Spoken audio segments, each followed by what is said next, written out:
masqué derrière une fausse perception de la réalité. Pour connaître le nombre de malades, il y a deux façons de compter. D'un côté, les cas officiels, testés et donc déclarés, et de l'autre, les cas réels, des personnes contaminées et contagieuses, mais qui parfois n'ont même pas le moindre symptôme. En Chine, entre le 8 décembre et le 22 janvier, 444 cas sont officiellement recensés. Dans les semaines qui suivent, les malades affluent dans les hôpitaux chinois. Parmi eux, de nombreux cas sont diagnostiqués positifs. Les équipes chinoises leur demandent à quand remonte l'apparition des symptômes, et ils découvrent ainsi après coup, une estimation des cas réels sur cette même période. Environ 12 000, 27 fois plus que les cas officiels. Voilà l'avance que le virus a sur nous. Vous pensez que c'est spécifique à la Chine? Erreur. En France, il n'y a aucun dépistage systématique de l'ensemble de la population. Le nombre de cas réels est nécessairement considérablement supérieur aux cas officiellement dépistés. Ce n'est pas un complot, juste une réalité. Partant de là, à chacune de nos sorties, nous jouons le jeu du virus. Car le Covid-19 ne se propage pas tout seul. Il voyage avec nous, même sans symptômes, et se répand par nos interactions sociales.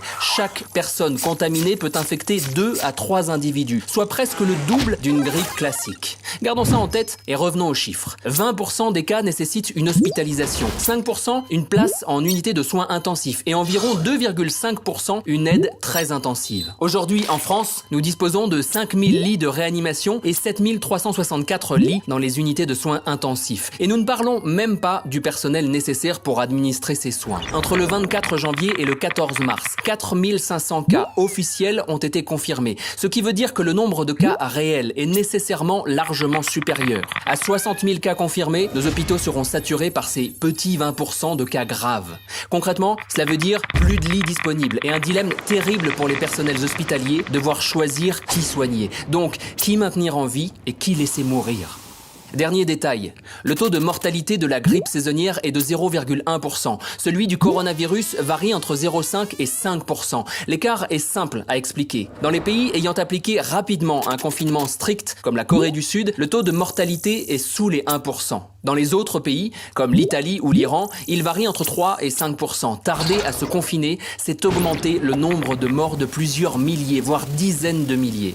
Voilà la réalité. Violente, brutale. Il n'est même plus question aujourd'hui d'empêcher la surcharge des hôpitaux, c'est sans doute déjà trop tard. Par contre, nous pouvons toutes et tous limiter cet engorgement, en limitant radicalement toutes nos interactions sociales. Toutes. C'est l'unique moyen de contenir la propagation du virus. Restez chez vous, c'est impératif. Et ne sortez que pour l'essentiel. Vous aurez peut-être l'impression de vous isoler, mais aucun acte ne sera plus collectif et solidaire que celui-ci.